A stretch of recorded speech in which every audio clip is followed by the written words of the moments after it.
Cineboys to Cinnamon, episode 74. 74. Hope you're well wherever you are, whatever you're doing. This week, Monkey. Monkey, yes. Osgood Perkins' his sophomore effort. Perkins apostrophe S, yes. His follow-up to Longlegs, which of course I assume will be discussed at length. Yes. As this film is kind of more of a sort of the expenses of sounding a little bit twatty, a kind of more popcorn sort of horror. Yeah, we thought we'd have a go at trying to kind of discuss those kinds of horror films, because I think we alluded to it in the last episode that we don't tend to talk about those kind of horror movies that much. No, we don't. We haven't anyway. There's a kind of breed of horror films. Wolfman. Yeah. That is the exception. There's a breed of horror films which tend to be, around the $10 million mark in terms of budget. They're kind of held in quite high regard with critics and audiences usually. Yeah.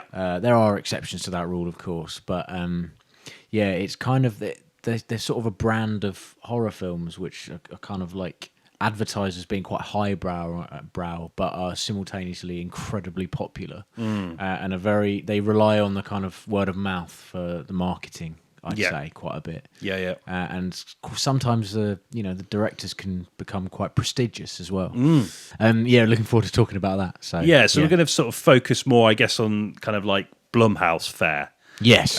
Neon as well, although, one could argue Neon are kind of branching out away from their kind of, the horror films that sort of put them on the map. Yeah. But we're going to sort of focus on that area of horror movies.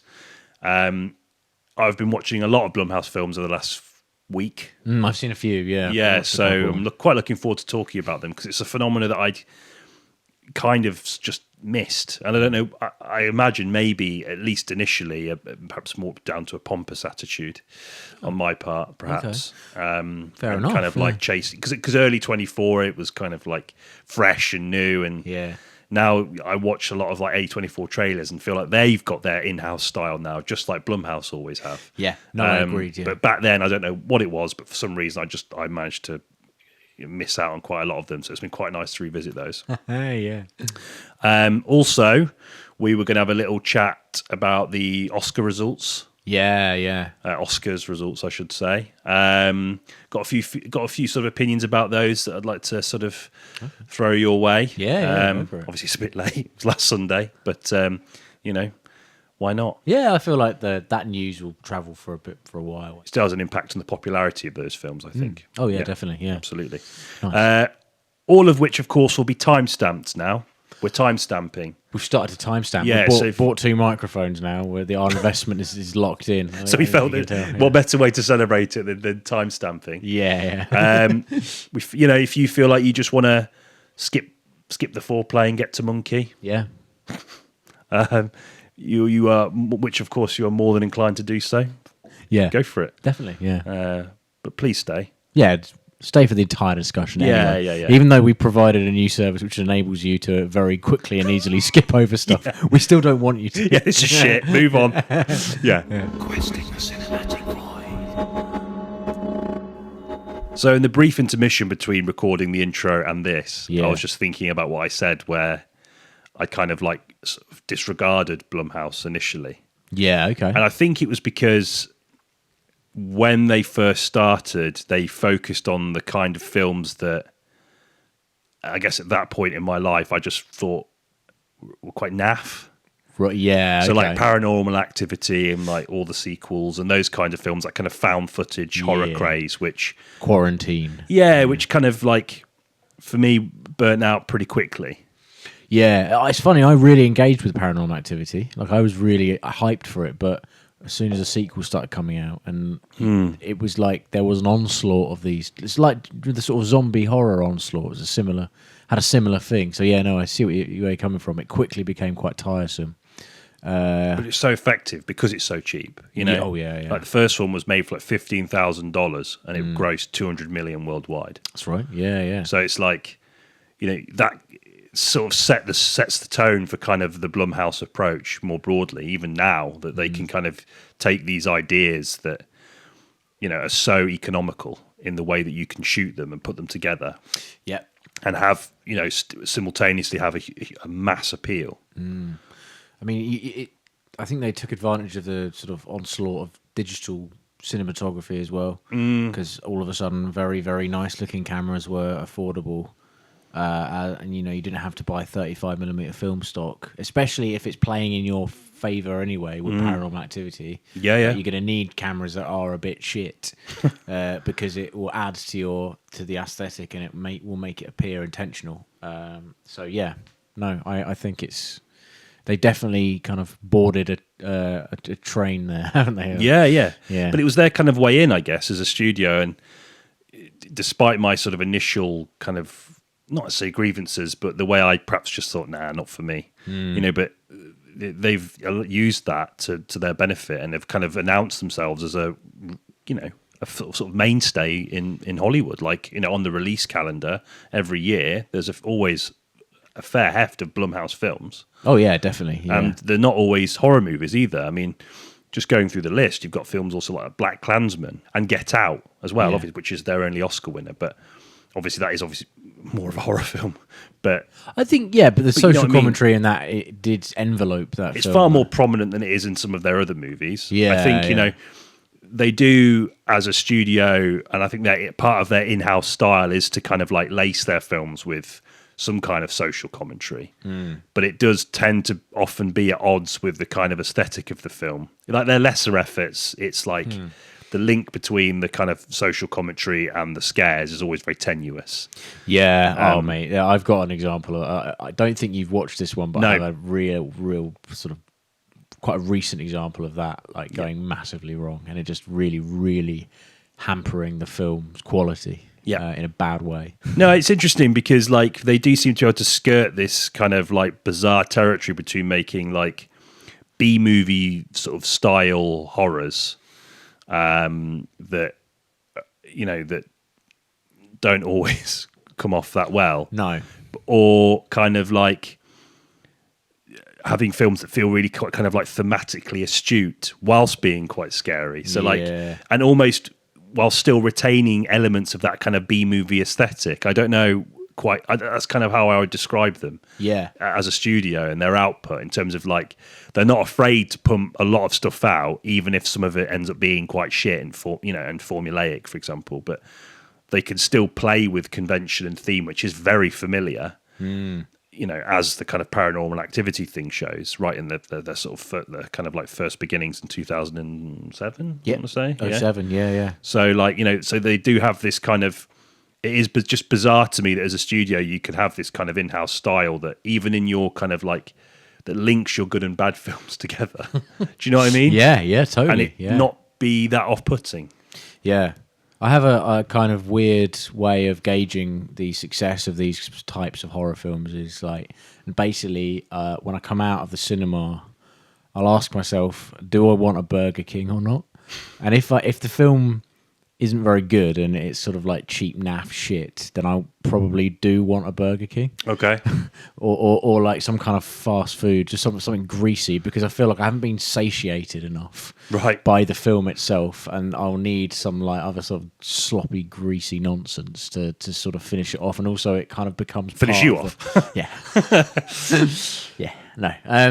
Part of but it becomes part of the aesthetic of just like I've just watched a trashy horror film, and I'm gonna eat some shit food, and Which it's has kind worth though, doesn't it? Yeah. Oh yeah. I quite like those evenings. I do. But if I'm coming out of Sinister, I'm scared, and Okay. I'm like, it's worked, right? It's Yeah, effective.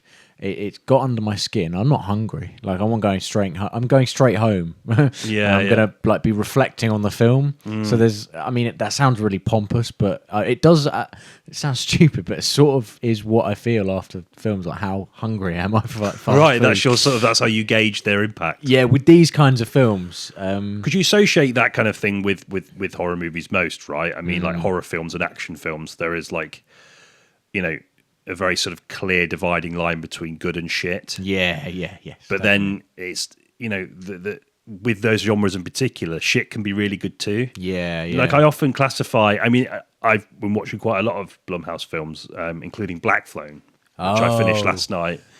And I wouldn't put it in this category at all. I actually thought it was very good, and we'll go into that. I a bit like more. Black Phone. Yeah. And that's an example of a film that did get under my skin. Not necessarily for the horror element, more for the sort of other themes that Derrickson handles really well. Yeah.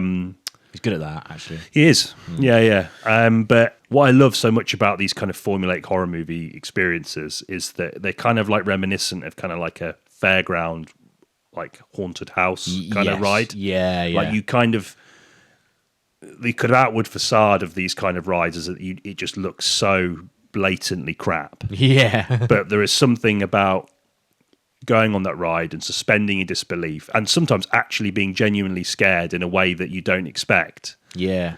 Largely by like the way maybe someone jumps out at you or something like that. It's the suspense leading up to the jumping out. And even if the design's terrible and the ride creaks and it smells a bit odd in there for some reason, like, you know, there is something about that experience, that fairground ride experience, which, you know, it's funny that Scorsese used that example for Marvel.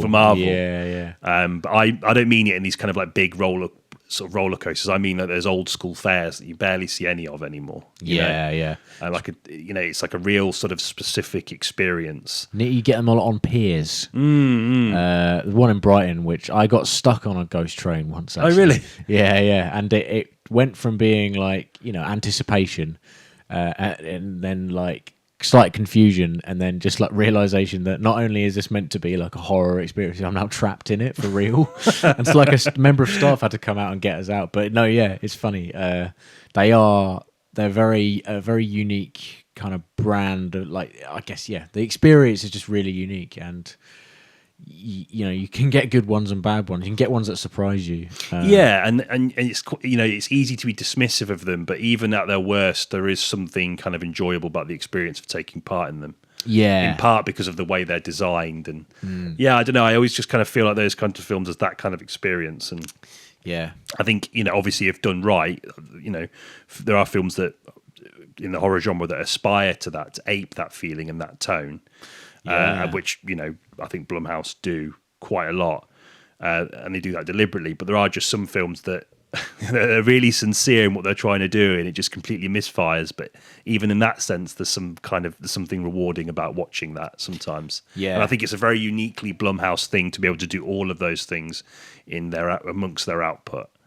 So, you know, contrary to what I said earlier, you know, I do have quite a lot of a newfound respect for them as a studio, and one of the few mainstays, and increasingly in certain sort of post-digital world, you know, the way in which we interact with films is changing, and I think the industry is still reeling from the sort of seismic nature of that change. They are one of the few constants, and they do churn out films that appeal to a lot of people. Yeah. You know? Oh yeah. I mean, it's funny that you mentioned the design thing, actually. Because the film that I watched in preparation specifically for this podcast was a film called Mithrigan. Do you know that? Yeah. Yeah, I remember seeing the sort of promotional material for it, but I just didn't get around to it. So it's I don't usually pay that much attention to production design, but it's really bad. Like, the way it's designed is like, it looks like an advert for sort of new builds or something. You know, everything's just like clean and clinical, and like, it's just odd. It's a really oddly designed film, and that is, you know, the attempt there is to marry up to the sort of like Silicon Valley tech newness of everything, because it's about a murderous AI doll. Right. The social commentary in it is very kind of it sort of flops it out. As we were sort of talking earlier, like it's about kids having iPads for too long. Basically, that's the sort of conceit of it all. Yeah. And it's really, really blatant and obvious. I hated it. I really hated it. Like, as a film, it's ghastly. I still enjoyed watching it though, because I could simultaneously pick it apart, which was a lot of fun. Probably was a lot of fun for me. Sorry, Hannah, because she watched it with me very sweetly. But it was still kind of quite a fun, just sort of schlocky, naff, murderous doll in the style of like Bride of Chucky or something. Yeah, it has that kind of sort of bringing Chucky up to the digital age. Totally, not subtly at all. Like, it's so. Everything about it is just ham-fisted, and like even the company that the main character works for is just like a sort of a sort of stereotype of a sort of an Apple stereotype, basically. Right, It's all okay. just like, yeah, very, very surface level. And it's an example of Blumhouse at their worst. But even at their worst, I wouldn't say it was a negative experience. It's a Yeah. bad film, but it wasn't a negative experience. Yeah, okay. Yeah. It's interesting, isn't it? We talk about the idea of like Chucky.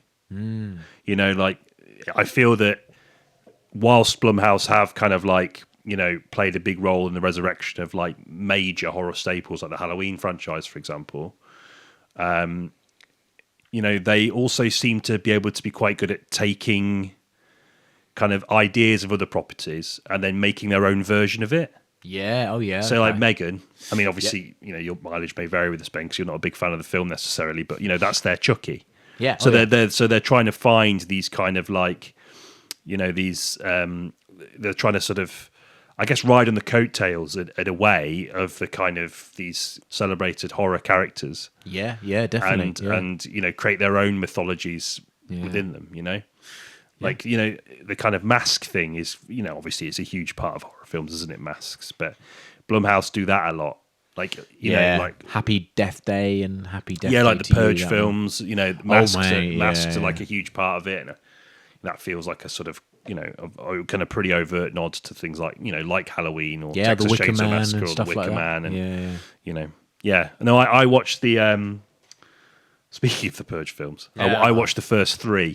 Did you? I've seen the Yeah. first one. Yeah. I think they're all the director is it James DeMonaco. Yes. Yeah, so Hope so.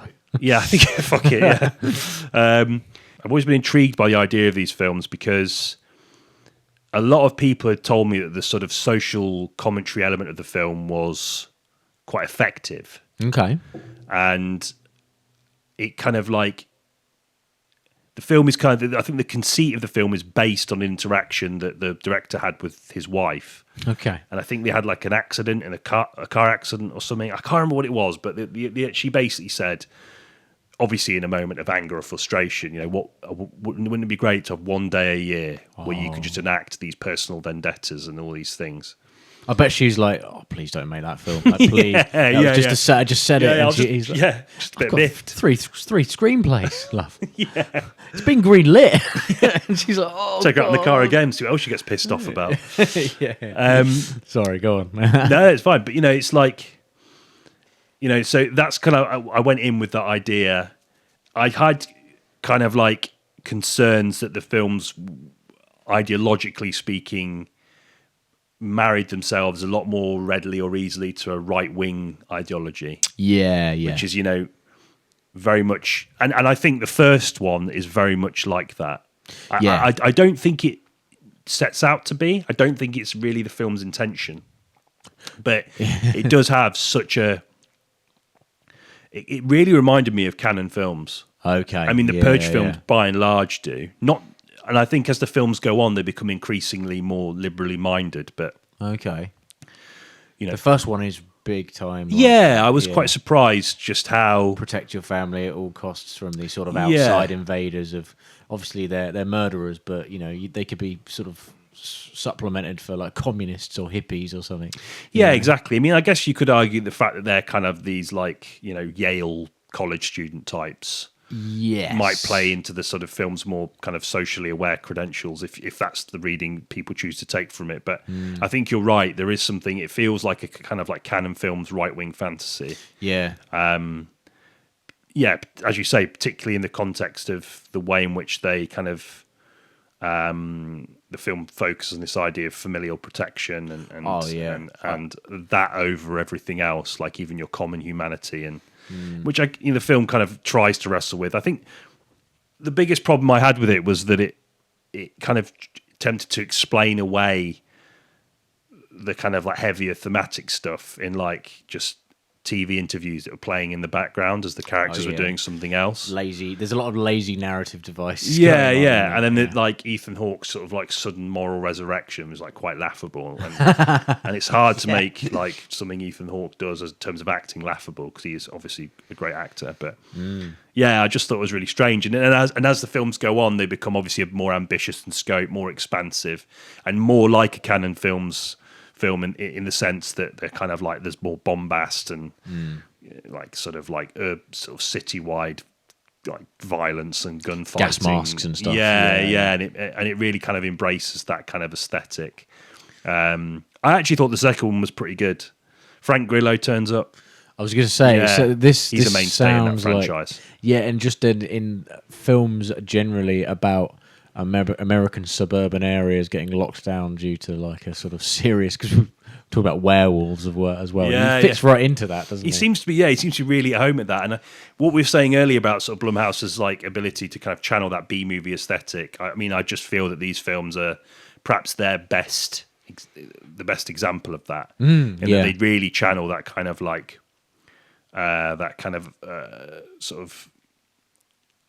it's very overly sincere in what it's trying. Do you know what I mean? To the point where it's like laughable. Yeah. But like it just about skirts that line the same way that Cannon Films did. I mean, the first one, action films. The first one has a lot of moments that are so kind of like by the books that they're almost encouraging you as an audience member to turn to your right to whoever sat next to you and be like, what would you do in a scenario? It really encourages you to be like, would you kill someone? You know, like, it's almost like I think a lot of people. I mean, I don't know. I just feel like I don't know what you think about this, but I just feel like a lot of people confuse that for kind of like it being clever. Yeah. Do you know what I mean? Like, and it's like, God, what would I do if I had a day like that? It's like, well, most of us would probably just stay indoors because we wouldn't do it, you know. But there's something. I don't know, like the second one I quite liked, you know, and then the third one is just a sort of shitter version of the second one. But is it the Purge and the Purge Anarchy, and isn't it the Purge election year? So so throughout in the kind of like the kind of two films of the trilogy, he has written all five. Okay, yeah. DeMonico, but they have been directed by the latter two have been directed by others. So there's Purge, the first Purge, and then there's the following Purge, which is. It seems like a sort of more cowboy style setting. I don't know. Right. Okay. Yeah. But the third Purge is interesting because it kind of focuses on the idea of like people. It takes a sort of narrative thread from the second one that is like people are sort of standing up against it, and the idea of the Purge is that it's essentially a kind of a way in which the kind of American sort of upper class enact their kind of like ethnic or class cleansing. Okay. And the first one does not explore that at all. No, not at all. And then so it's kind of down to the kind of like unwashed masses to kind of fight back. And they are kind of, there's this one politician who seems to me like a pretty, like very sort of centrist politician, but she is very anti-purge, and it's like on the night the kind of established order tries to take her down, but they didn't realise that Frank Grillo is there to save the day. Mr. Grillo. Yeah. Okay. Again, like he's probably the best thing about the third film, which is he's really at home in those kind of films. I think he knows what he's doing. He plays it really straight, but in playing it straight, I think he gives the film a sort of, I don't know, like a kind of grit that is otherwise lost. I mean, the third film's action sequences are pretty naff and very tired in a way that a lot of B-movie films are, you know? Yeah. Because that's something you don't really often acknowledge about B-movies is that, you know, there's quite a lot of space between the action, and when the action happens, it's pretty crap. Yeah. I think obviously your enjoyment of how schlocky and crappy everything is does kind of tend to kind of like give you a completely different view of that, but... Yeah, no, it is. Yeah, they are really bizarre films, but I didn't regret watching them. Okay, well that's interesting. You like them more than I thought you would, actually, even though I haven't seen the first one. It did. It just I think it tickled a sort of, again, that sort of canon film style thing. Like, you know, obviously ideologically, you know, they're films that I'm in opposition to, but you know, there is just something about that kind of bombastic sort of, but ultimately very simplistic view of the kind of the strife, you know, this kind of the sort of strife in modern America. Right. It just kind of got me at the right time, I guess. Nice. Okay. Speaking of Ethan Hawke, I think my favourite Blumhouse film is probably Sinister. Have you seen it? No. So for a start, he wears a cardigan in it that is like really quite a good card. Like it looks stylish on him, so much so that I asked for that very cardigan for Christmas, and I got it. And I got a very similar one, And so it's got that going for it. I was going to wear it today, I forgot. It was going to be my sort of to start talking about Sinister. No, but seriously, it's like it looks like a by the numbers horror film in the style of like Insidious or Americans moving to a new house sort of thing. House is not what it seems. By like, if I were to explain the plot to you, you'd be like, right, okay. But it's really like there's a found footage element to it in the sense that Ethan Hawke's character literally finds 5 film reels. And the film reels are like ghastly imagery. Really, really horrifying, like not typical in terms of the tone of these sort of Blumhouse efforts. Because it is quite a nasty...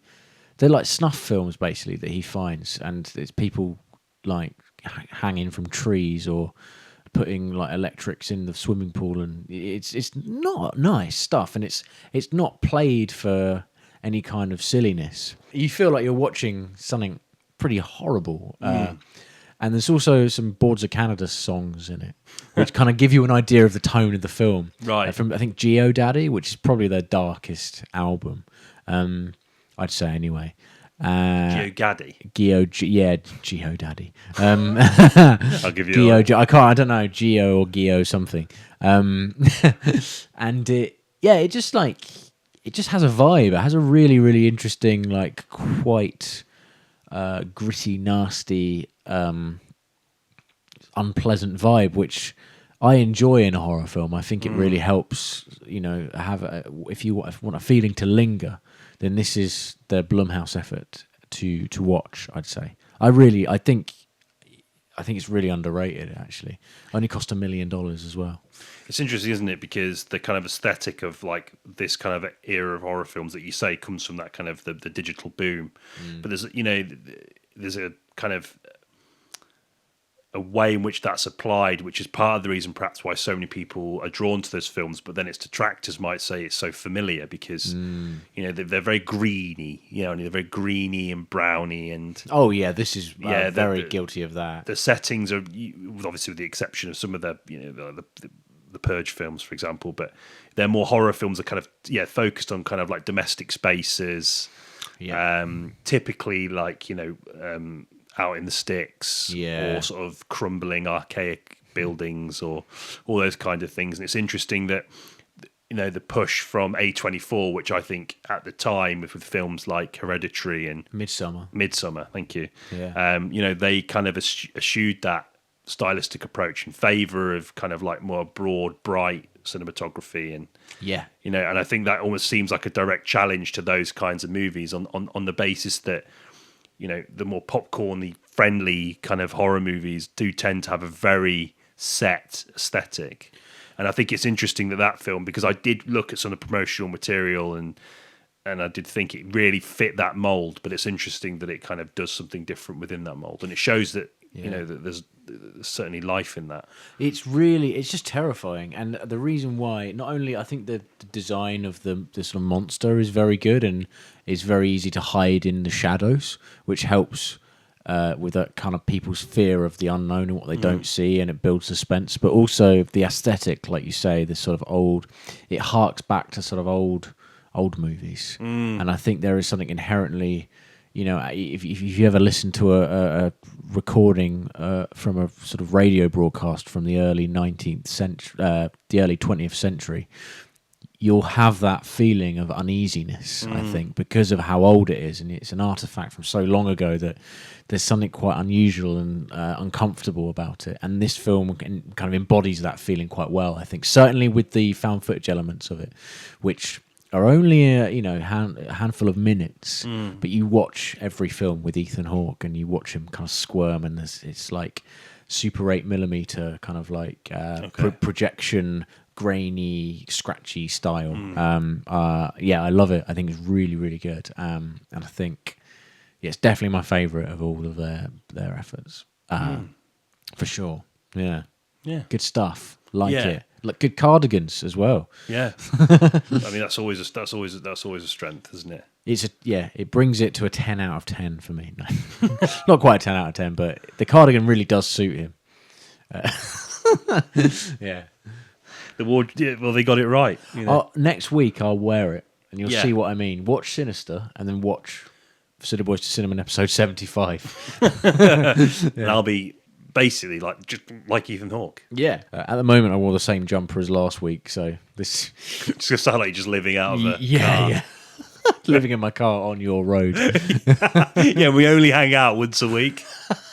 Only let you in for this. Yeah. Yeah. I'm so hungry. Yeah.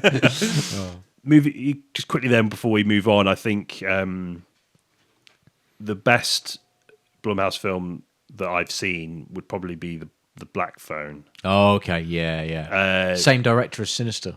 Derrickson. Yeah. Right. There Okay. we go. Scott Derrickson. Yeah. Not Derrickson Scott. Yeah. Not to be confused with Derrickson Scott. Yeah, no, I was really taken with it actually, and I think a large part of the reason for that was the way it's an unsettling film away from the horror elements. Just take the horror elements out, which I think are kind of familiar, maybe sort of bordering on quite formulaic.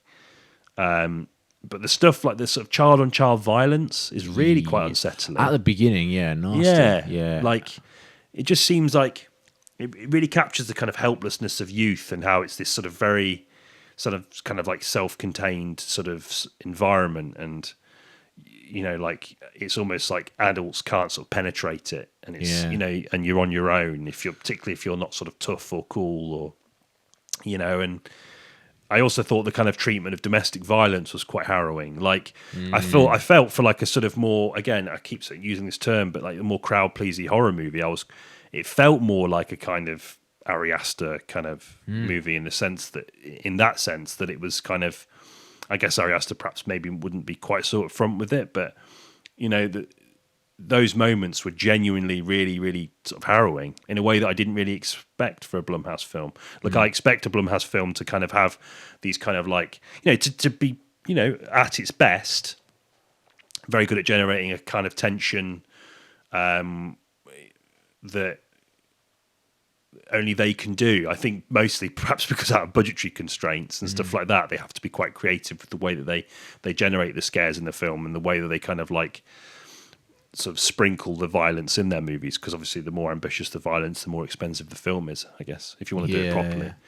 And I just really liked that in the case of this, the kind of, it didn't sort of, excuse the pun, but it didn't sort of pull any punches in that regard, and kind of the way the kind of, the child-on-child violence and the domestic violence and the kind of, the way he lingers on it, I thought was really quite shocking, not only for the 15 age certification, but like just for a kind of film of that ilk. I was genuinely surprised by it. It does take that stuff seriously, doesn't it? It's there's a particular scene at the beginning with basically it's sort of like a set up as a sort of typical kind of bullying scene, that you get in these films, especially set in the 70s, but it doesn't hold back. And then there's like you say, there's a domestic violence with very, very, very handheld moments of, almost sort of verging on social realism. Fantastically acted as well. Really the child acting in this is particularly good, actually. Oh, very good, yeah. And then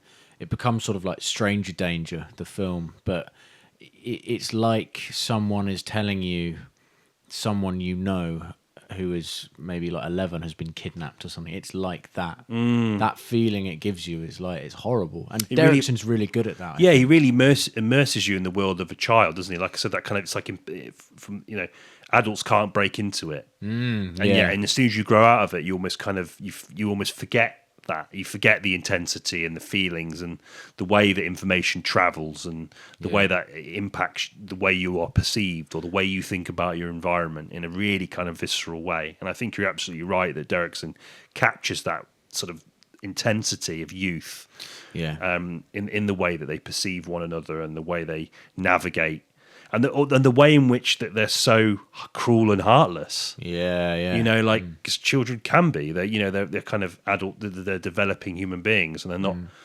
they're not as quite in control of themselves. Not that necessarily justifies violence, but No, they operate within extremes, though. I think. yeah, which it does it kind of makes children more kind of like primal beings almost. Which perhaps is a little bit, perhaps a criticism to be had there, maybe, but. No, I think the 70s is the 70s, isn't it? It's set during the 70s. Yeah, and that sort of unshackled nature of just like kids sort of rule the streets a little bit. That helps with that, doesn't it? It does tackle that sort of idea of suburbia really well. It gives it like a really grubby sort of aesthetic, lower class America. Like it's not a kind of like a perfect American suburb and the horror underneath, kind of like a la Poltergeist, for example. Had to mention that one. But, like it is like it's a place where it's a place of like struggle and difficulty and alcoholism and. These are things that are alluded to, for example, in Freddy, Nightmare on Elm Street. Yeah. But those things are kind of like background. Yeah. And whereas here it's like full on. It's quite a moody and quite depressing film in lots of ways, which kind of goes against. That sort of lingering, I guess, on those kinds of themes and ideas goes against a lot of what modern, more popular horror films tend to do. They tend to be more about generating tension within the realms of the supernatural or a monster. Whereas I think, most of the scares do tend to come from just people in this film. Yeah, all of them, really, apart from obviously the paranormal element that becomes more entrenched in the film as it goes on. I was surprised by how well it fit into the narrative, though, because it's all about him trying to escape this basement, basically, isn't it? And you could argue that, I mean, it's hokey, but you could argue that the black phone is just his way of getting out. And, it could be set very much within the sort of real world, but it's him. It's a coping mechanism. Yeah. You could argue that's a sort of feature of the film. I don't think it doesn't do an amazing job of kind of giving that, like, putting that out to you, but I feel like on reflection, that's very much what I thought about it. I loved that film. I went to see it at the cinema, actually. Oh wow! I was really shocked by it. Just someone I work with actually, when I mentioned it, she was like, "Oh no, I'm not watching that." And I was like, "Oh, why not?" She's like, "It's gratuitous violence towards children." And I was like, "Well, when you put it like that, that's fair enough. I can understand why you might not want to see it." Good example of when Blumhouse takes a bit of a risk. Yeah, either that or Scott Derrickson writes a lot of jokes into his screenplays, then gets the green light, then takes them all out. I don't know. What's the album called, Scott? Geo Daddy. It sounds charming. Put it in. It's bizarre. I mean, I do think the kind of more familiar horror elements are by far the sort of weaker elements of the film. And that's not to say I didn't enjoy them. I was kind of on board with the film by that point because of the aforementioned sort of way it kind of really sits in those kind of themes prior to that. But yeah, there were a couple of really good bits. I mean, the bit where like Ethan Hawke leaves the door open. I mean, Ethan Hawke is great in this too, by the way. The child acting is superb. A lot of good masks in it. Yeah, there's a cool mask in it. Yeah, and a top hat, if I remember correctly. Yes, and he just sits at the top of the stairs, like shirtless. Yeah, waiting to sort of basically just punish this child for even daring to escape. That's it. Yeah. That was a pretty like one of those kind of moments. I thought, fucking hell. Yeah.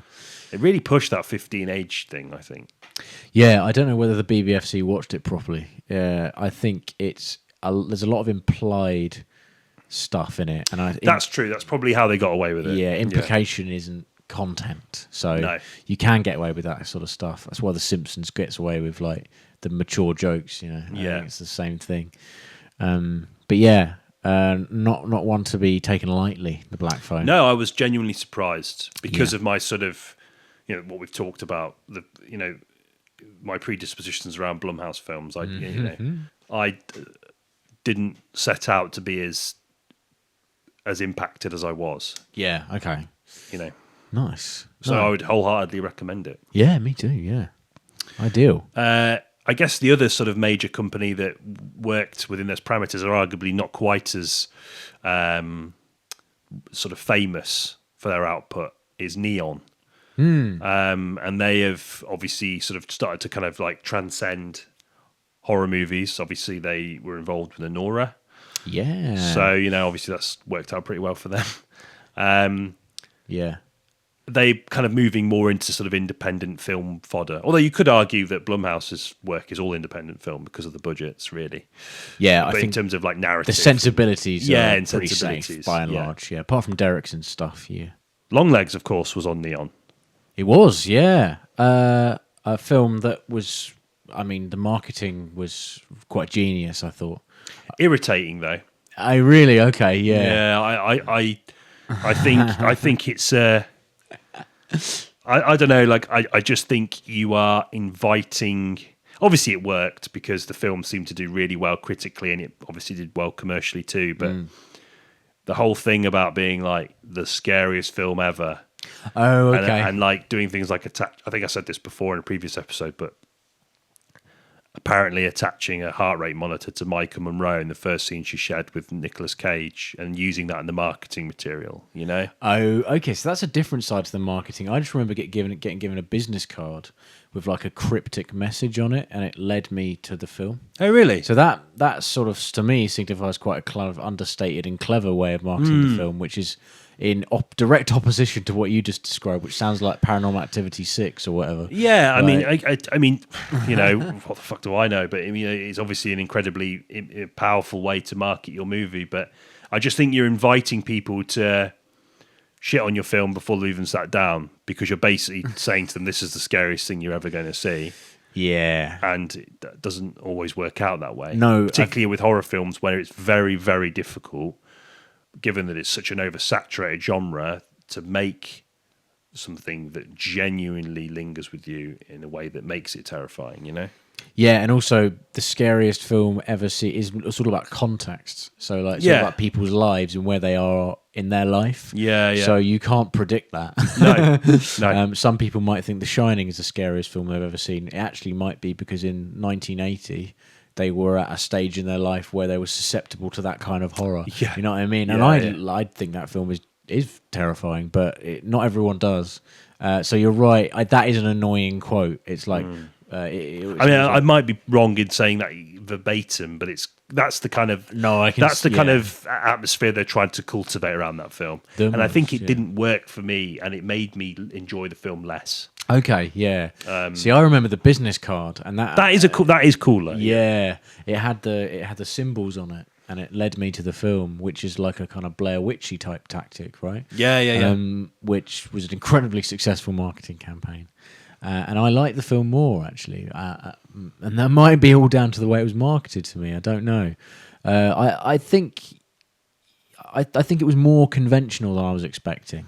Yes. Longlegs, which once you get agree. over Nicolas Cage is he's quite grotesque to look at. It is a good performance. Oh yeah, it is good. Yeah. And he takes it to a good place, which in terms of intensity. But yeah, it was actually more conventional than I thought, and I don't really thought it stuck the landing either. No, I thought it was a really good exercise in aesthetic and atmosphere for me. Yeah, it was a very. It was in terms of atmosphere, it was very well executed. But I'm in complete agreement with you that the plot itself that didn't really offer anything sizable enough to supplement that kind of intensity of atmosphere. Yeah. Yeah, I felt the ending was personally, I didn't really chime well with that at all. Okay, yeah. I thought rushed it quite a lot. Yeah, they do something to the central villain, which like happens a lot with horror. They kind of put a spotlight on them, and it ruins the mystique surrounding them. And actually, Sinister didn't do that, and it's a much better film for it with a great ending. Because the villain is forever in the shadow and it's forever something to be feared. But once you get him in a sort of police interview, the facade is just gone. Yeah, You're keenly aware you're now just watching Nicolas Cage be his sort of usual maniacal, maniacal Nicolas Cage sort of thing. It did, yeah. It kind of, if I were to represent my feelings in a graph, you would see a kind of drop off there. Yeah. I think it was perhaps an attempt to show like how the kind of laws of man, cannot contain this kind of other power that is so readily disregarded. I felt that it was, and I agree with you to a point, but I think the kind of the worst thing the film did narratively for me was the way it attempted to combine Michael Monroe's kind of backstory with the mum. Oh, yeah. And that all felt just a bit sort of strained and a bit vague until the ending, where it was all apparently pieced together. And I just didn't. It didn't land for me. Okay. And I don't come to horror films necessarily expecting everything to be watertight either, But I just felt that it was kind of, I don't know. It was kind of like vague implications amongst this kind of like atmosphere, but it didn't quite handle it well enough in the end. Was it like an unnecessary revelation? I thought. Yeah, it just kind of felt like it was hinging on something. Like it wouldn't have bothered me so much if that wasn't obviously what the film was building towards. The film built towards that, and it was like, that's not a payoff. For me, it didn't feel like anywhere near enough a satisfying payoff to merit it. Like like you say, I'd have been happy if it had just happened. And I'm like, okay. But the ending itself, something else happens in the ending that's kind of like, because it is a pretty sort of, I think it aims for that big sort of blowout ending, doesn't it? It does, yeah. But there's a lot. I remember there's a lot of living rooms in it. There's like, yeah. But yeah, there's a kind of a push towards the kind of absurdity and the sort of demonic. Yeah, that's stuff. right. Again, which I'm all for if you sort of handle it well. Yeah. And I think Perkins's sort of intent was to kind of fuse these kind of things. Yeah. And I think that's why I'm perhaps more keenly aware of my kind of uncertainty as to its effectiveness, I guess. Okay. Fair enough. Yeah, I did broadly speaking quite enjoy it. I think, me and like atmosphere, I think I can let it.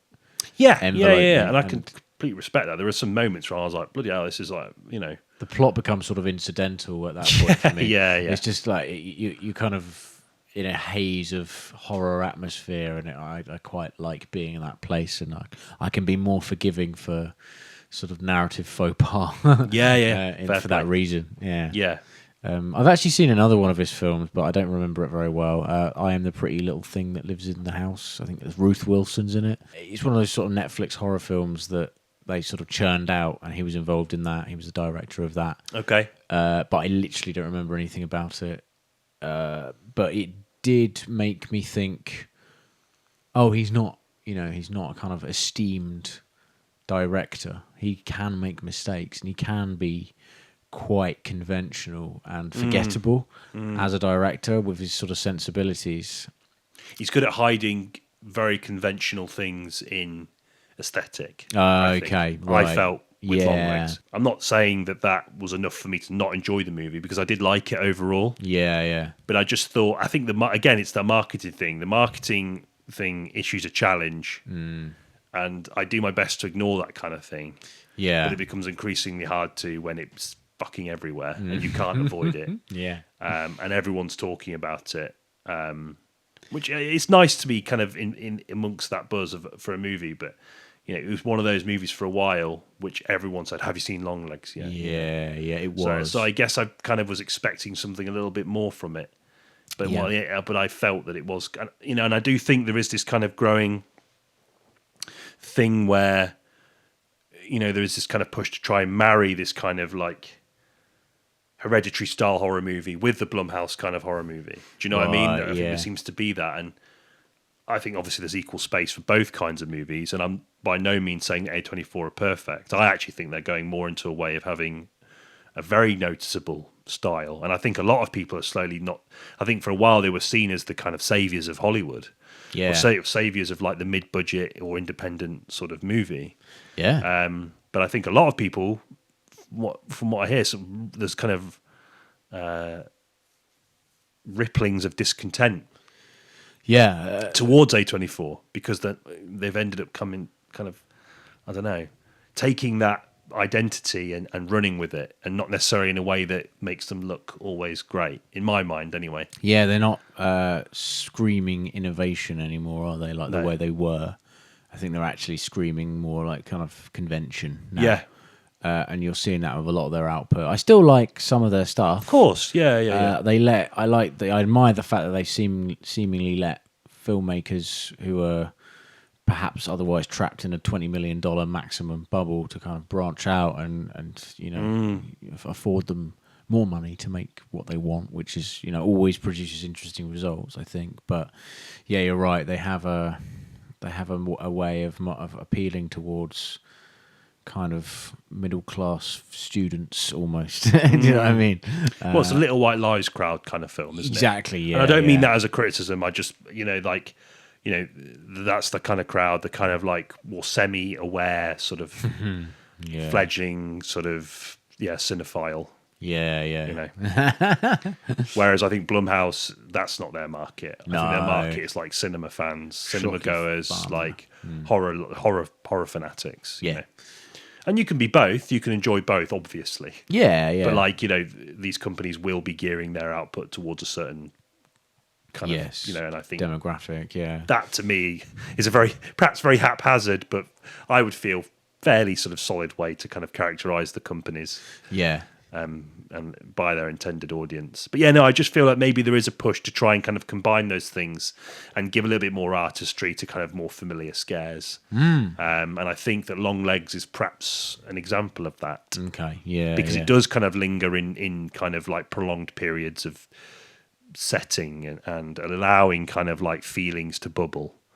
It just doesn't handle the other stuff very well, I didn't think, but you're seeing that, and even with things like Black Phone, and there is a kind of they're not just jumping into the kind of supernatural elements and using jump scares. Jump scares are the kind of like the bread were Blumhouse's bread and butter, weren't they, for a very long time. And again, that goes back to that kind of like fairground ride thing we're saying. That's not always a bad thing, and if deployed well, and that brings bums on seats for their for their audience, right? So, but I just think there might be something more of these kinds of horror films afoot. Yeah, where they try and combine those two sort of elements, which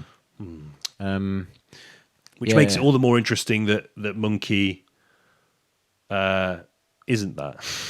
Oh my god, yeah! It really defied my expectations. Monkey, the Monkey, I guess we should say. Because it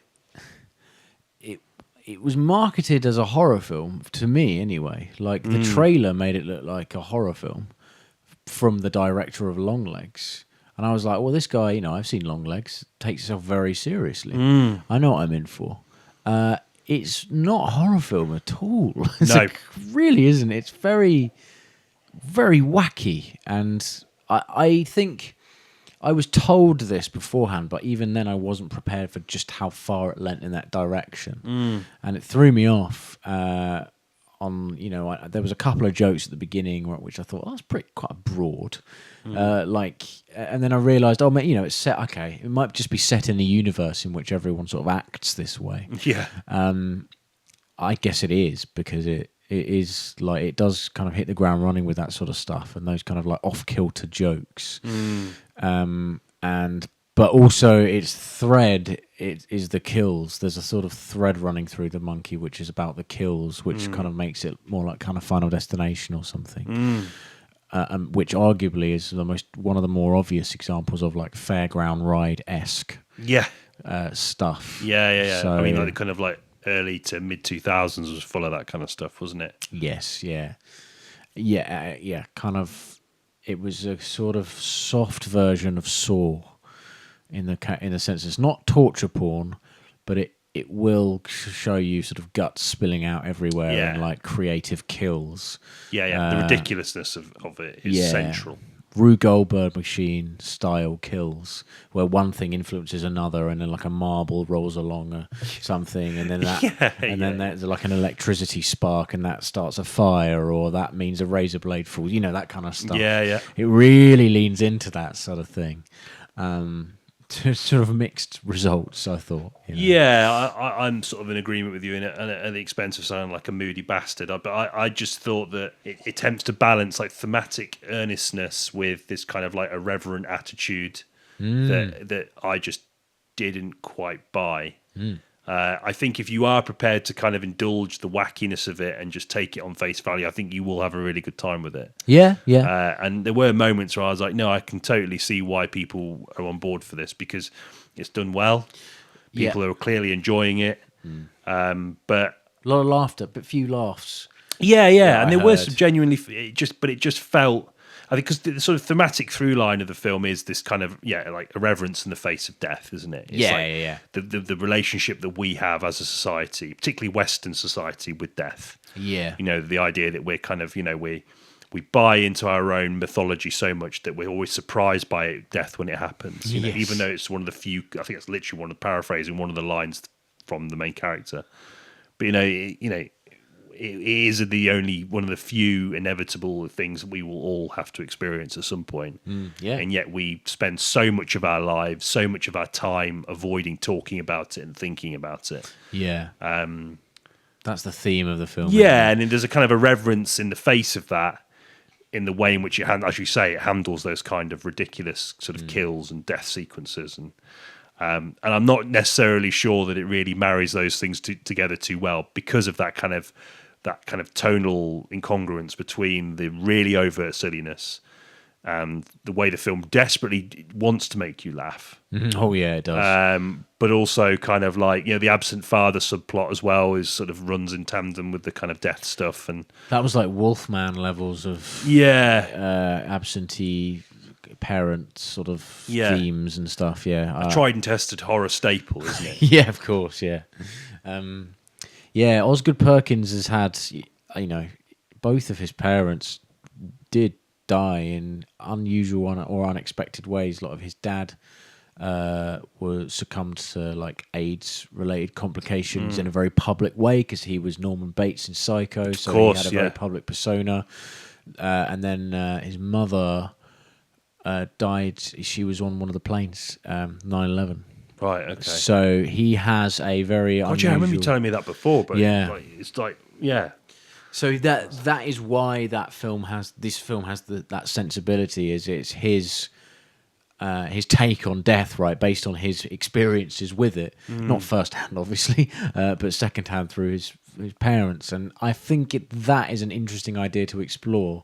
But the way that kind of gives it a little bit more, the way it's deployed, I'm with you. I really didn't think it worked, but he does have a kind of interesting take on death that might be kind of fascinating to sort of explore deep. I actually thought the film would have benefited from being more emotional in that respect, like more sincere, and less laughs, basically less jokes and less random just bits where the joke is that you don't think the killer's coming, and then it happens in front of you in like a big long comedy one shot.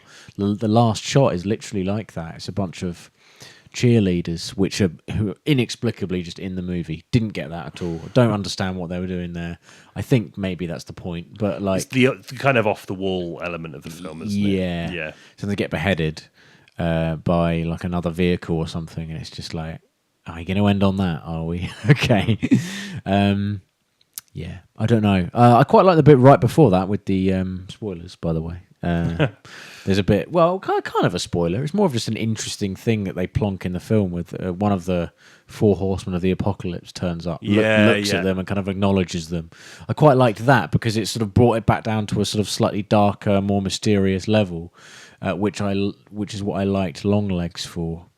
But yeah. I've talked for a long time. Sorry. Yeah, it's funny. Like it's not just funny attempting to be funny in the sense of the way in which people die. It's like the dialogue. It is written like a kind of like very much like in the spirit of a kind of middling American comedy. Yes. Yeah. And that's perhaps what threw me off more. And the way that those things intertwine is that kind of deployment of false irony as well, which we typically level towards like blockbuster movies. But yeah, I don't know. It almost kind of like makes something that could have been quite, because the idea of doing a film like that is about the ideas around death and the way we manage it and the things we sort of construct both collectively and individually in an attempt to sort of defy and defeat death. Yeah. It could have been something quite well done there, I thought.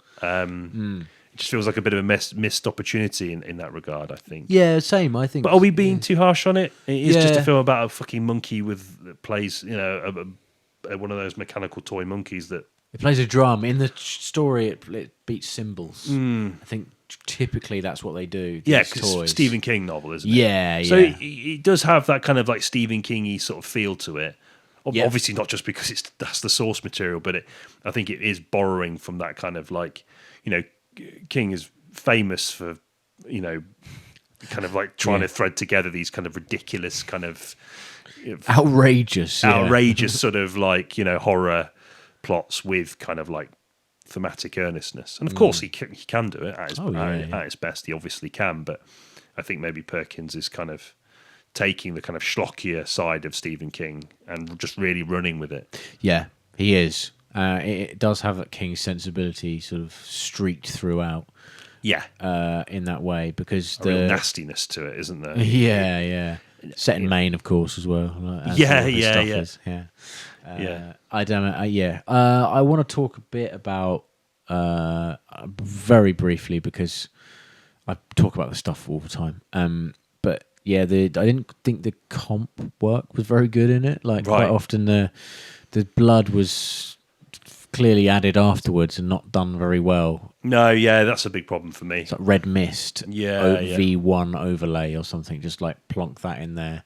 Yeah, it was a bit. I actually thought a lot of the sort of post production stuff in that regard was a bit rushed, which was a shame, because it can, you can do that stuff really well, and it nowadays, and it felt like it was a bit of an afterthought. Yeah. And Longlegs didn't have that. No. I didn't think Perkins, would sort of fall prey to that sort of practice, but he has, and that's another shame for me. It's another negative thought I have about this film. I've been quite down on it, actually. Yeah, I think if the shock is the sort of comedic punchline, to accentuate that shock, you just use real blood. I know, well, not real blood, obviously. Just use corn syrup. Yeah, just take the tank.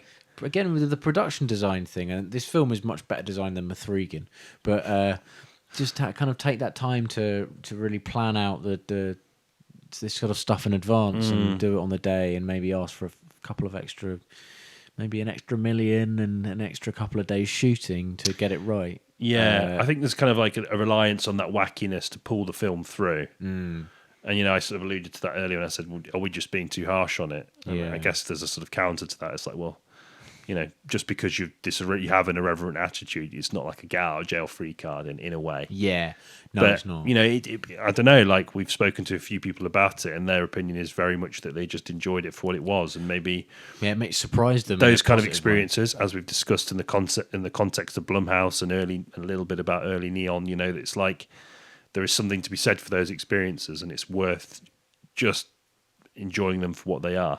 Yeah, I'd say temper the expectations for it being a horror film. It isn't. No, it's a comedy, and understand that it's a comedy that is actually quite broad. And there is, if you're willing to, and really familiar. Yeah, very. Yeah, you've seen it before. Yeah. The violence doesn't breathe life into the kind of like the way in which this film it tries to make you laugh.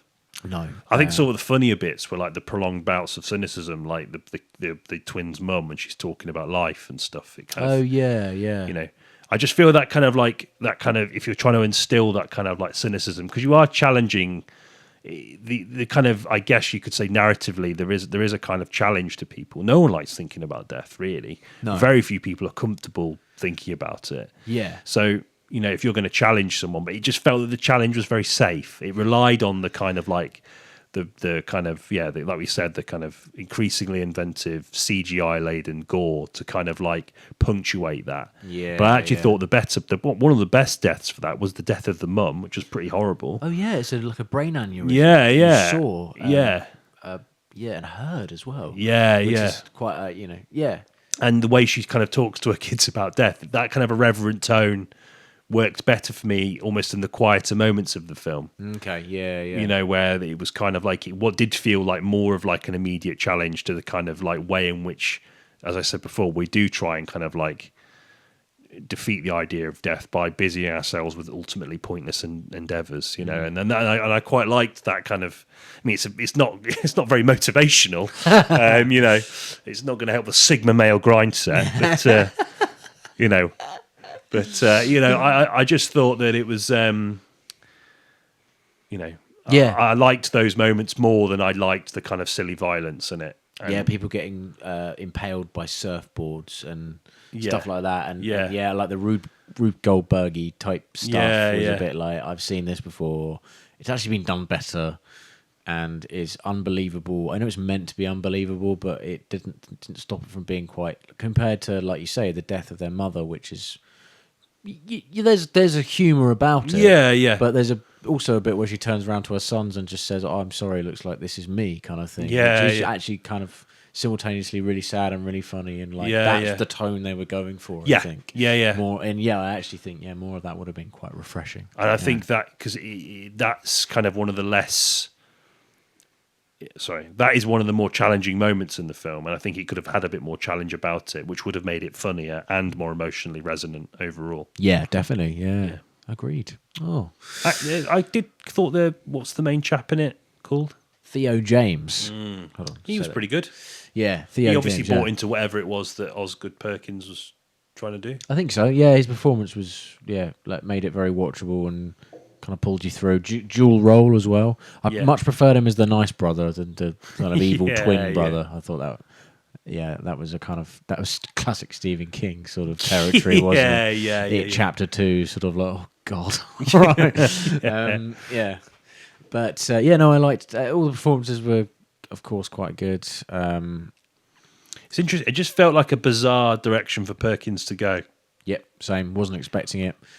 I know.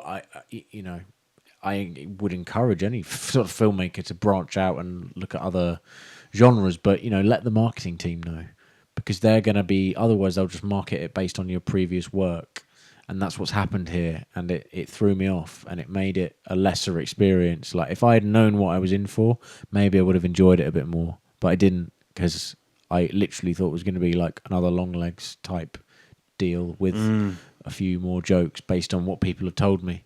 I really had no idea about the marketing of the film. I just kind of went to see it. Somehow I managed to dodge it, which is surprising given it was the guy that directed Longlegs and how much of a push that got. It's interesting to see this one. This one does feel it's more of a descent back into that kind of territory, which Longlegs was, it seemed to be trying to crawl its way out of. Yeah, I thought it was trying to be innovative. Even if I had some reservations about that, you can at least see the intent. Whereas, but again, does every film need to have that intent? Maybe not. Yeah. Maybe we're just miserable. Maybe, but it brought up some feelings, and clearly these feelings were not, broadly speaking, not very positive. Oscars. Do you want to talk Oscars? Just briefly? Quickly. Yeah. Because I didn't watch them, obviously. No. That I don't ever watch them. No. But we had Adrian Brody win. Yeah, I mean, nothing too surprising there. I think what surprised me the most was Anora clearing up in the manner that it did. Yeah, I was pretty miserable about that film as well. Like, I liked it, but I didn't think it would be a big winner.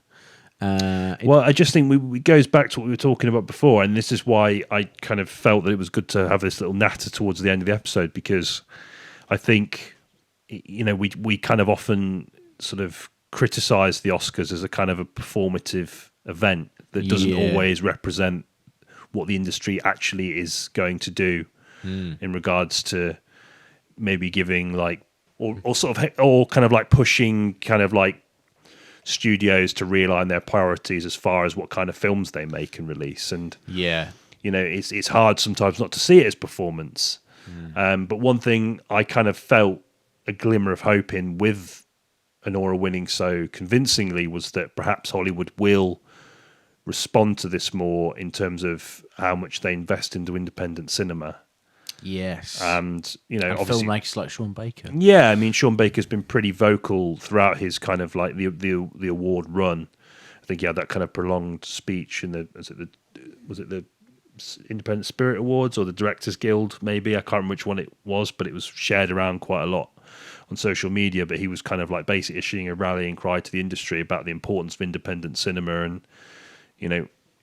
how it's so much of the kind of creative lifeblood of the industry is dependent on it, and yet and it's a really sort of in a quite sort of sweet sort of Sean Baker way, you know what I mean? He's obviously really passionate about it.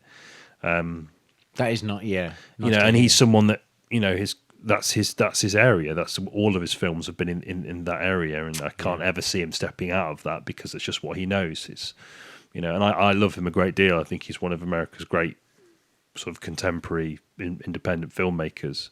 Obviously, Anora's perhaps the kind of anomaly in his filmography in that regard because it is a bit more, he is leaning a little bit more into other genres. I mean, I think he plays with them to reasonably good effect. I mean, I really liked Anora a lot.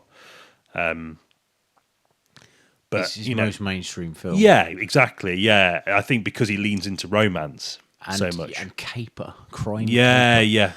Which I my thoughts on that already, but a surprising win. Yeah, agreed. And it is. Yeah, thinking about it, I can see why you. Yeah, I just feel a bit more optimistic. Obviously, it just depends on how the industry moves on this because it's. In terms of, obviously the independent film scene was more dependent on on physical media than blockbusters are. Yes. Blockbusters tend to make a huge amount of money on their release schedule, and obviously they make a lot of money when they get their second release on DVD and Blu-ray. But independent films never usually make their money back on cinema releases. They tend to make them back. Well, Anora was quite hard to find before it won the Oscar. It's probably out again now, but yes, he's doing another run at the cinemas now. It took me ages to watch it because I couldn't find the right times and that's not a good sign usually for a film when because especially nowadays you get a little window, and if it doesn't perform well in that window, then you're not going to get given another one. And I thought that was what was happening to it. But evidently, it probably got a better release in America, I think, because it's popular enough to have garnered a nomination and a series of nominations and a series of wins. So, yeah, that's another reason why it was surprising to me that it ended up cleaning out. Yeah, and I think it's going to have to we're going to have to see how the industry responds to that, and not just in the way that it sort of funds these movies, but how it kind of embraces the kind of independent movie process of getting films. Well, I guess it's all in the funding, isn't it? But the way these films are made and distributed, because it's completely at odds with this kind of IP hungry environment where films are being written because they want to write a film around something which is they assume or hope is going to be lucrative, like a fucking Minecraft film. I mean. God knows how you make a fucking narrative out of that. It could be great. I don't know. I mean, I probably won't be. It would be amazing. Imagine if it was amazing. Yeah. I'd be like, oh, fuck, fair play. But, probably not. I don't think it's going to. Do you know what I mean? Yeah. But it exists because Minecraft is the most popular and financially lucrative video game of all time. And they thought, well, we've got to make a film out of it. Regardless if it's utter wank. It doesn't matter if it's wank because kids are going to drag their parents to go and see it.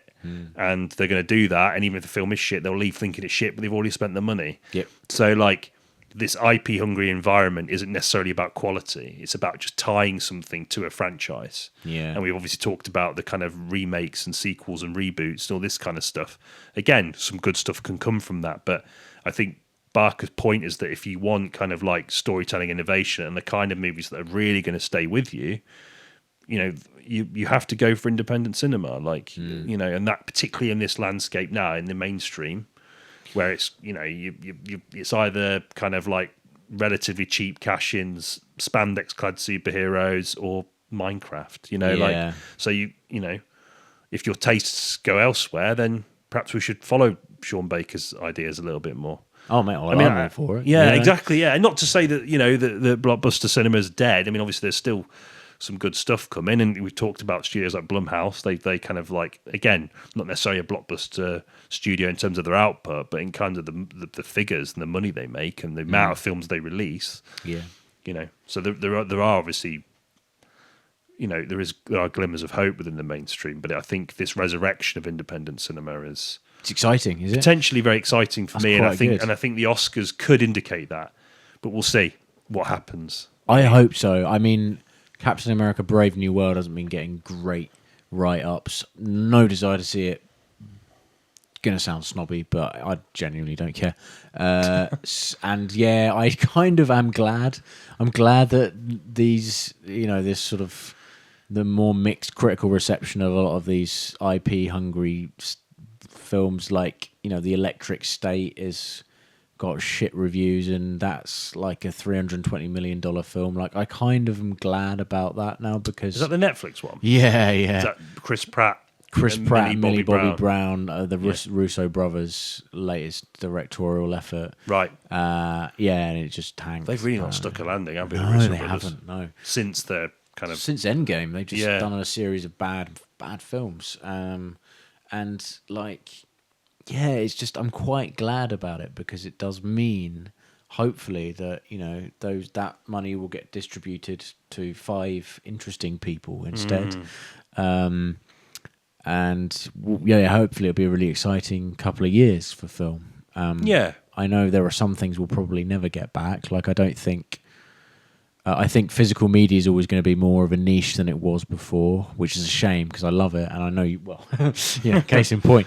But I didn't think about that with regards to Anora, but you're right. That is quite exciting. Yeah, I mean, it could just have a huge impact on the way we engage with it, in terms of maybe there has to be more negotiation in terms of how streaming services, what they do, and what they're prepared to do to sort of help independent film. Yeah.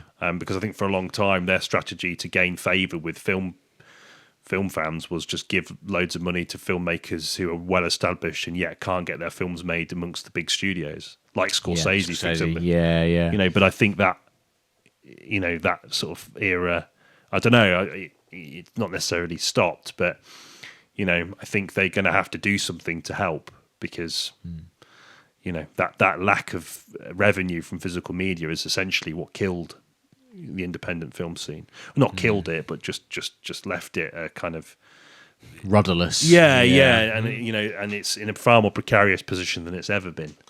Yeah, and that's why Sean Baker, I think, has issued rallying cry after rallying cry. I don't think it's like a pomposity. I mean, if you follow him on Letterboxd, he watches all kinds of movies. Oh, really? Like the schlockiest stuff. He's right. not.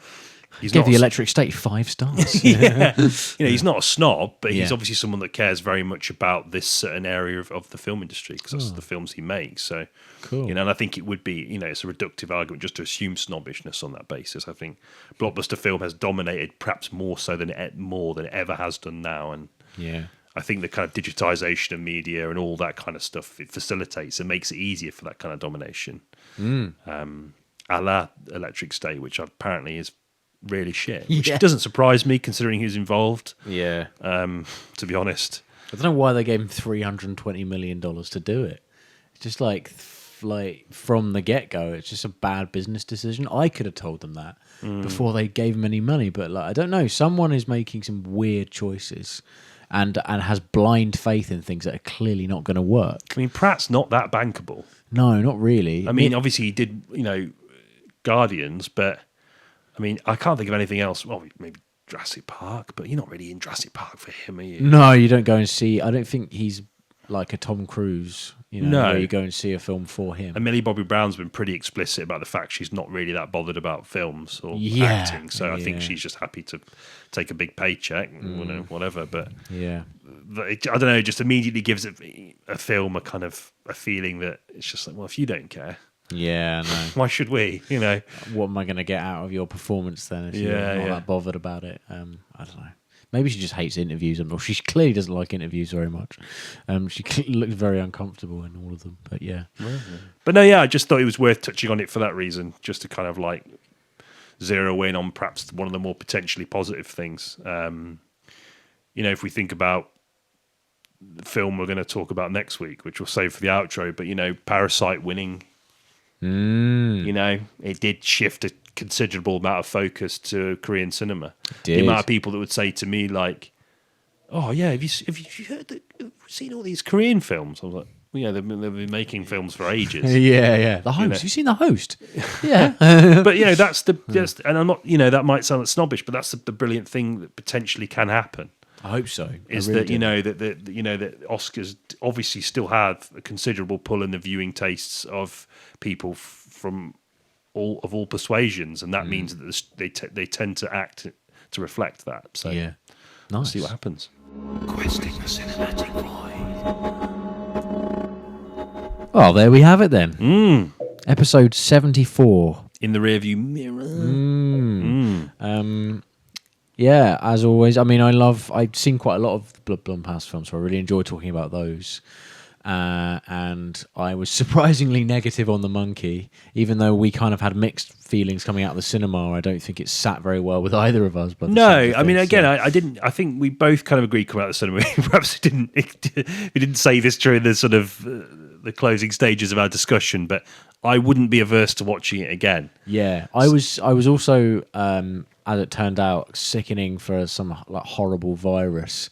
So I was like out for the count on Friday. So maybe, by Wednesday evening that might have started to take effect a little bit. There might have been, so maybe that didn't help my opinion on the film. But there we go. Yeah. Context. It's all about context. 1980, watching The Shining. That only makes sense if you haven't skipped ahead. Oh yeah. Next week, Mickey 17. Yes. Bong Joon-ho's third English language film. Third English language film. Yeah, Snowpiercer. And Okja. Yeah. I was actually very ready for Mickey 17 to come and go. Because there wasn't a great deal of buzz about it, and a lot of people thought it was going to lose money, but a lot of people are talking about it.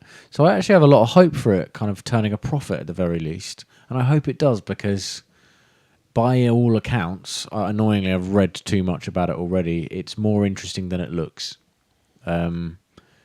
Because, I think the trailers and the marketing haven't really done it that many favours. There's a picture of Robert Pattinson looking kind of confused, which seems to be the centerpiece of all the marketing material. Right, okay.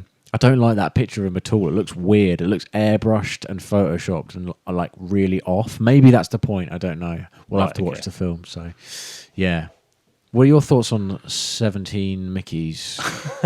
I thought the trailer was... I wasn't quite sold on it. Yeah, no, me neither. And again, it wasn't something I sort of seeked out. It just by the virtue of going to the cinema. However, I do really like him as a filmmaker. Yeah. I really like watching him in interviews. He's just seems like a really humble, sweet guy. Yeah. And I think his sensibilities as a filmmaker are really quite wonderful in terms of his kind of there's a social awareness and a kind of I think his sort of earlier Korean films are quite kind of like. There is kind of something quite slapsticky, but also quite bitter and cynical. Okay, yeah. Which I wonder will play a role in Mickey 17 because this film seems to centre from the trailer anyway, a sort of physical performance. Yes. From Robert Pattinson and Mark Ruffalo, who seems to be really riding this sort of wave of kind of like these kind of like big performances. Yeah, which I quite like him to do. So yeah, no, same. Yeah, I mean, Poor Things, for example. He's wonderful in that. Tilda Swinton's in this as well, isn't she? Yeah, and Toni Collette. Toni Collette, yeah. Really underrated actor, I think. I'm really curious about it. My one slight worry is it looks quite overstuffed. It looks like it's quite bloated. Right. You know what I mean? It will have that blockbustery bloatiness about it, which can really start to grate on me, especially in the third act. Like, usually a signifier of a bloated film is when you think the villain has died and then they come back up for a final kill, Right, okay. And I don't know anything about the film in terms of the villain or whatever, but I'm a bit worried about that side of things. Okay. Is it going to play into the sort of stereotypical American blockbustery sensibilities a bit too much? I mean... But he's good at that. Like, Snowpiercer had that and it worked, so... Yeah, I think he brings... I think he's been given ample space to inject his sort of sensibilities from his kind of early working career into this kind of space. And it's a really interesting thing to kind of be a filmmaker from...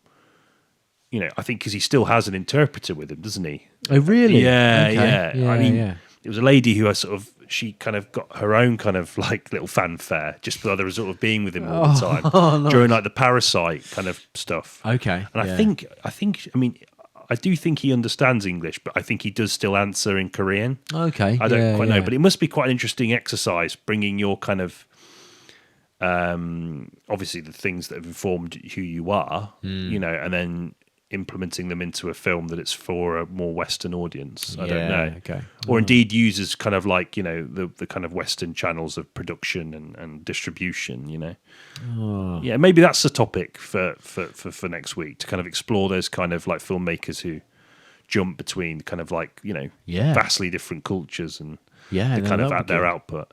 Of course, we'll talk about Bong Joon-ho's films as well, and also the kind of that resurgence of the arrival, I should say, of Korean culture into the West. Yeah. Sort of alluded to it in the end of the sort of discussion, but I think that for a very long time, when you were talking about Eastern culture, Japan had that pretty well nailed down. Oh yeah. I mean, they have a big horror output as well. Yeah, horror and J-horror also is anime, very popular in the West. Yeah, there's some video game industry. You know, like it's a Nintendo. culture that has captured the hearts and minds of millions of people in the West. Yeah. And you know, to see like obviously with the success of Parasite, I wonder how much that influenced the kind of arrival of things like Squid Game and all that kind of stuff. And they do seem to be kind of like, you know, having a much more of a say in the sort of cultural landscape. Yeah. Which is a new arrival, which is really cool. A welcome one. Yeah, absolutely. Nice. Cool. Yeah. So I'm looking forward to sort of unpicking all that. Yeah. Be a chunker. Oh yeah. But in the meantime, thanks for getting to the end of this episode. Thank you very much. And we'll look forward to catching you the next one. See you then. Take it easy. Bye.